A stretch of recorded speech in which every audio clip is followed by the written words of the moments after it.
ఈ దీపావళికి మీరు మరింత స్మార్ట్ అయ్యేందుకు బిగ్సీ తీసుకువచ్చింది దీపావళి ధమాకా ఆఫర్స్. మొబైల్ కొనుగోలు చేయండి 10% instant discount, attractive gifts, mobile protection smart watch లేదా ఇయర్ బడ్స్ ఫ్రీగా పొందండి.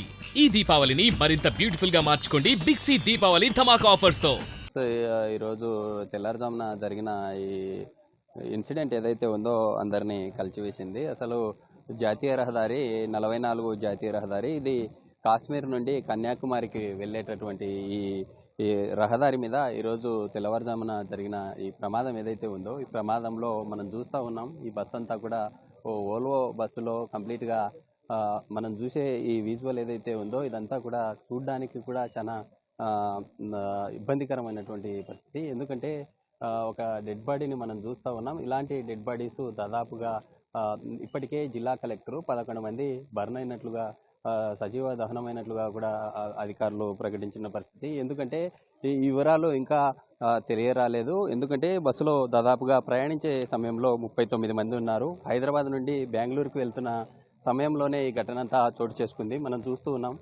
ఇదంతా ఏదైతే డబల్ డెక్కర్ బస్ ఇది. ఈ బస్సులో పైన కింద ఉన్నటువంటి ఈ ఎవరైతే ఈ బస్సులో జర్నీ చేస్తూ ఉన్నారో మనం చూస్తూ ఉన్నాం. ఈ విజువల్లో కంప్లీట్గా అన్నీ కూడా సజీవమైన తర్వాత డెడ్ బాడీస్ అంతా బర్న్ అయ్యి కంప్లీట్గా కాలిపోయినటువంటి పరిస్థితి. కాలిపోయిన తర్వాత ఈ జాతీయ రహదారి సమీపంలో ఉన్నటువంటి కర్నూలుకు దాదాపుగా 25 కిలోమీటర్స్ ఉంటుంది. ఈ 25 కిలోమీటర్ల సమీపంలోనే ఈ యొక్క దాదాపు విలేజ్లు కూడా, సరౌండింగ్ విలేజెస్ ఏవి లేకపోవడం, ఇక్కడ నుండి ఒక 5 కిలోమీటర్ల సరౌండింగ్లోనే మిగతా విలేజ్లు, ఇటు చిన్నటేకూరు కావచ్చు, ఇటు చెట్లమలాపురం, నాయకులు, కొంగనపాడు గ్రామాలు ఉండడం, ఇక్కడ ఉండే ఈ ఘటన చోటు చేసుకున్న తర్వాత సమీప గ్రామాల వారికి తెలియడం, ఇక్కడ నుండి వారు కూడా పోలీసులకు తెలపడంతో అందరూ హుటాహుటిన ఇక్కడికి చేరుకోవడం జరిగింది. ఇప్పటికే జిల్లా కలెక్టర్తో పాటు జిల్లా ఎస్పీ, ఇటు కర్నూలు రేంజ్ డిఐజీ అందరూ కూడా ఇక్కడికి చేరుకొని ఈ యొక్క ఘటనకు సంబంధించి ఘటన ఏ విధంగా చోటు చేసుకుంది, ఈ జాతీయ రహదారి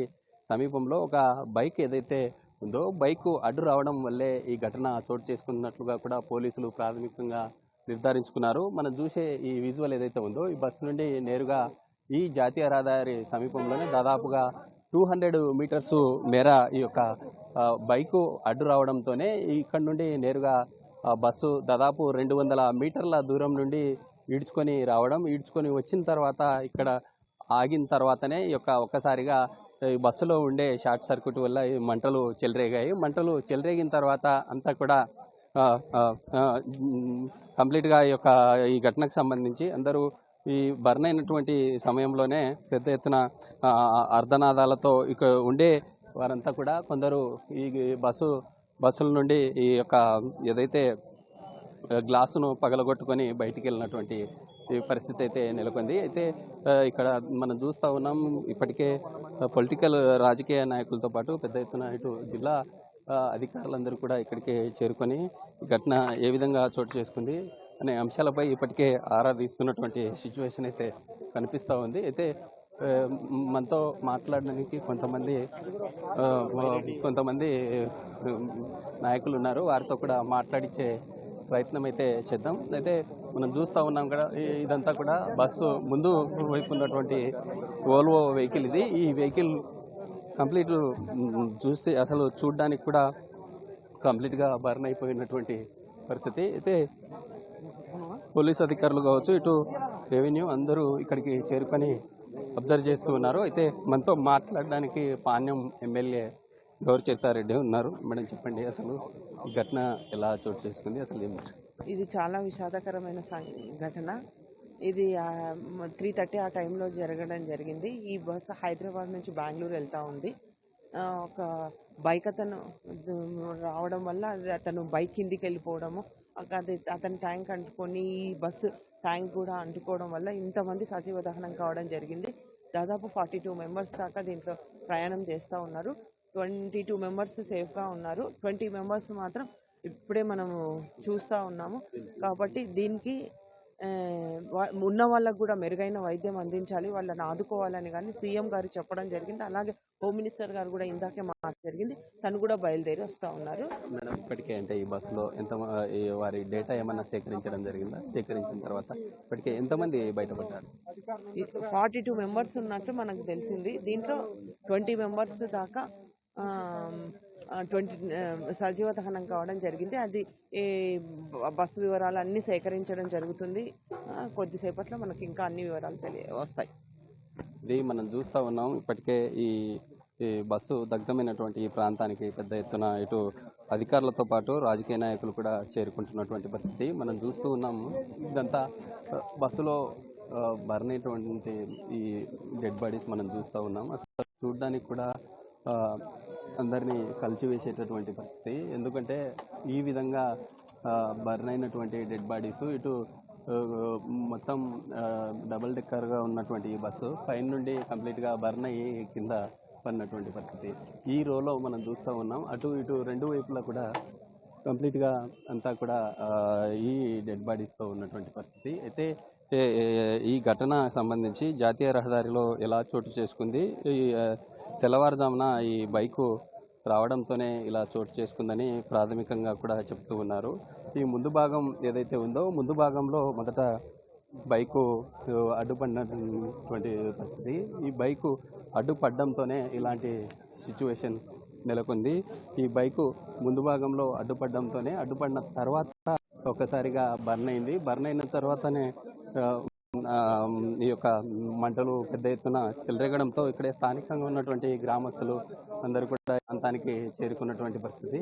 చేరుకొని స్థానిక లోకల్ ఇక్కడే ఉలిందకొండ సమీపంలో ఉన్నటువంటి పోలీసులు కావచ్చు లేదా అందరూ ప్రాంతానికి చేరుకొని అప్పటికే పోలీసులు వచ్చే క్రమంలోనే పెద్ద ఎత్తున ఇక్కడి నుండి అందరూ దాదాపు ఇందులో అలర్ట్ అయినటువంటి వారు కొందరు యొక్క బస్సు ఘటన చోటు చేసుకున్న సమయంలో కొందరు నిద్రిస్తున్నటువంటి కొంతమంది నిద్రిస్తూ గాఢమైనటువంటి నిద్రలో ఉన్నారు. మిగతా కొందరు వారు మేల్కొని ఉండడంతో ఇక్కడ నుండి ఆ యొక్క బస్సు ఘటన చోటు చేసుకోవడంతో వెంటనే ఇక్కడ నుండి నేరుగా అద్దాలు పగలగొట్టి బయటికి వెళ్ళేటటువంటి పరిస్థితి అయితే ఉంది. అయితే మనతో మాట్లాడడానికి కర్నూలు ఎంపీ బస్తిపాటి నాగరాజు ఉన్నారు. సార్ చెప్పండి, అసలు ఈ ఘటన ఎలా జరిగింది? ఇప్పుడు దాదాపు సుమారు 3 గంటల ప్రాంతంలో కర్నూలు పరిసరాల దగ్గరలో, ఎందుకంటే హైదరాబాద్ నుంచి బెంగళూరు ప్రయాణం చేస్తున్నటువంటి ప్రయాణంలో భాగంగా కర్నూలు శివారులో ఈ ఘటన జరగడం చాలా దురదృష్టకరం. దాదాపు 40 మంది ప్రయాణం చేస్తున్నారని చెప్పి సమాచారం అది. అయితే మనకు అక్కడ నుంచి కావేరీ ట్రావెల్స్ నుంచి మనకు ముఖ్యంగా డేటా రావాలా. ఆ డేటా కోసం మేము అడిగాము. కాసేపట్లో వాళ్ళు మొత్తం అక్కడ ఎక్కినటువంటి, ఎందుకంటే వివిధ పాయింట్లు ఎక్కింటారు వీళ్ళంతా. ఆ వివిధ పాయింట్లు ఎవరు ఎక్కారు ఎక్కలేదని చెప్పేసి మనకు సమాచారం ఒరిజినల్ రావాలా. ఆ సమాచారం కాసేపట్లో ఇస్తామని చెప్పారు వాళ్ళు. అంతేకాక ఇక్కడ ముఖ్యంగా ఇప్పుడు మరి ఒకసారి ఆలోచించాలా, కర్నూలు జనరల్ హాస్పిటల్లో 11 మంది ఇప్పుడే వాళ్ళు చికిత్స తీసుకుంటారు. ఒక 3 ప్రైవేట్ హాస్పిటల్, అంటే దాదాపు 14 మంది ఇప్పుడు చికిత్స తీసుకుంటూ ఉన్నారు. మనం ముఖ్యంగా డ్రైవర్లను కూడా అడగడం జరిగింది, ఏ విధంగా జరిగిందని తెలుసుకోవాలంటే వాళ్ళు 1 గంట 2 గంటలు అంటే వాళ్ళు తేరుకుంటారు. ఈ ఘటనలో చోటు చేసుకున్న తర్వాత డ్రైవర్స్ కానీ ఇక్కడ ఉండే యాక్టింగ్ డ్రైవర్స్ అందరూ ఉన్నారు. 2 డ్రైవర్ ఉన్నారని చెప్పేసి మాకు సమాచారం. ఏం చెప్తా ఉన్నారు అంటే అతివేగమా లేకుంటే వెహికల్? ఘటనా స్థలంలో ఉన్న ప్రస్తుతం మనం హాస్పిటల్కి పోయిన తర్వాత డ్రైవర్తో మాట్లాడిన తర్వాత మీకు ఏ విధంగా జరిగిందని వాళ్ళని, ఎందుకంటే వాళ్ళు నడిపినటువంటి వాళ్ళే కాబట్టి వాళ్ళతో సమాచారం తీసుకుని తెలియజేస్తాం. ఎందుకంటే దీని విషయంలో అపోహలు పెట్టుకోరాదు. ఏదంటే ఇది మాట్లాడడానికి ఇది స్కోప్ ఇవ్వకూడదు. ఎందుకంటే ఇది మీరు కూడా ఒకసారి మీడియా పాత్రికలు ఆలోచించాలా, ఇంత దురదృష్టకరం జరిగినది. ఎందుకంటే చాలా ఘోరంగా ఉంది పరిస్థితి. ఇది మనం చూస్తూ ఉన్నాము. అయితే ఎంపీతో పాటు మిగతా అధికారులు కూడా ఉన్నటువంటి పరిస్థితి. మనం కొంతమంది ఇక్కడ ఫైర్ ఆఫీసర్స్ కూడా ఉన్నారు, వారితో కూడా మాట్లాడే ప్రయత్నం చేద్దాం. ఎందుకంటే ఈ ఘటన చోటు చేసుకున్న తర్వాత పెద్ద ఎత్తున మంటలు చెలరేగడంతో అక్కడి నుండి కర్నూలు నుండి నేరుగా ఈ జాతీయ రహదారి ప్రాంతానికి చేరుకున్నారు.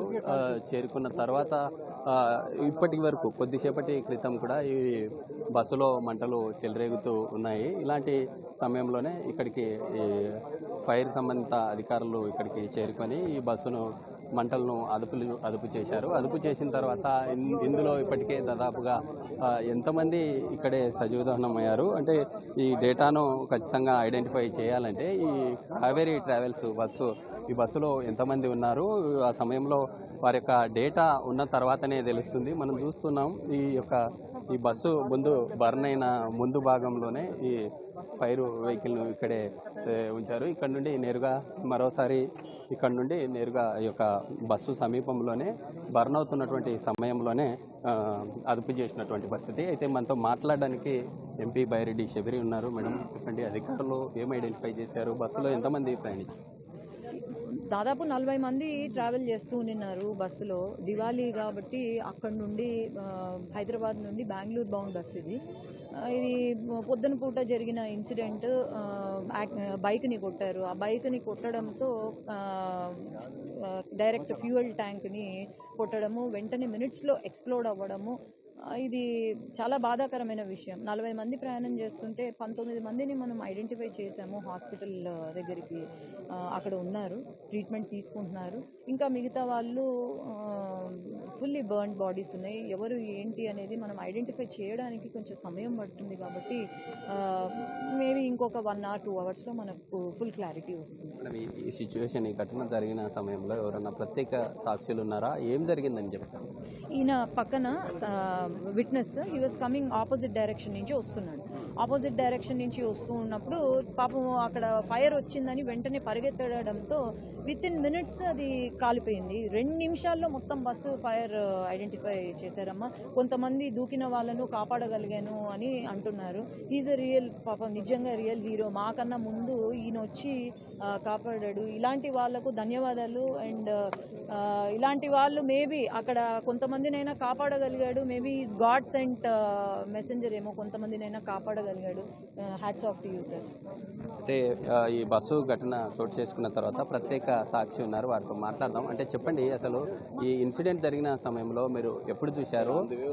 సరేండి, నేను ఆన్ ది వే వస్తున్నానండి. నేను వెల్దూరు నుంచి వస్తున్నాను. సారీ, అది సెకండ్లో పోయిందండి. అంటే బైక్ వచ్చింది, ఇట్లా వచ్చారు, తను ఇట్లా వచ్చారు, లోపల పోయింది. నేను అది డాక్టర్ అండి, నేను పోతున్నాను. అది 2 minutes పోయింది మొత్తం. అది లోపల మొత్తం స్ప్రెడ్. అసలు లేదు. బైక్ ఎలా వెళ్తున్నాడు? ఏదైనా ర్యాష్ అంటే రాంగ్ డ్రైవింగ్ లేదు. ఇట్లా అండి, సేమ్ ఇట్లా వస్తుంది, ఇట్లా వస్తుంది. మీరు ఇది ఓకే, తను ఇట్లా వస్తుంది. అంటే అది ఆయన హార్న్ కొడుతుండు తను ఉన్నారు, కానీ ఈయన కరెక్ట్ లేదండి. ఇట్లా వస్తుంది బైక్. అవును బ్రదర్, సారీ. అంటే వెంటనే మీరు పోలీస్ అధికారులకు వారికి అందరికీ చాలా మంది వచ్చారు. 2 minutes అందరూ వచ్చారు, పోలీసు వాళ్ళు, తర్వాత అందరూ, కలెక్టర్ మేడం, చాలా మంది వచ్చారు. అంటే ఈ బస్సు ఫైర్ కాగానే ఒక్కసారిగా డ్యాష్ కొట్టిన తర్వాత ఫైర్ కాగానే ఏం జరిగింది? అంటే బస్సులో ఉన్నటువంటి వారంతా గ్లాసులు పగలగొట్టి బయటికి? కాదండి, మంటలు వచ్చింది, ఒక్కసారి వచ్చింది. అసలు వీడు ఇదంతా ఉంది, ఎక్కువ ఉంది, అర్థం కలిగింది. మాకు కూడా అట్లా వచ్చింది.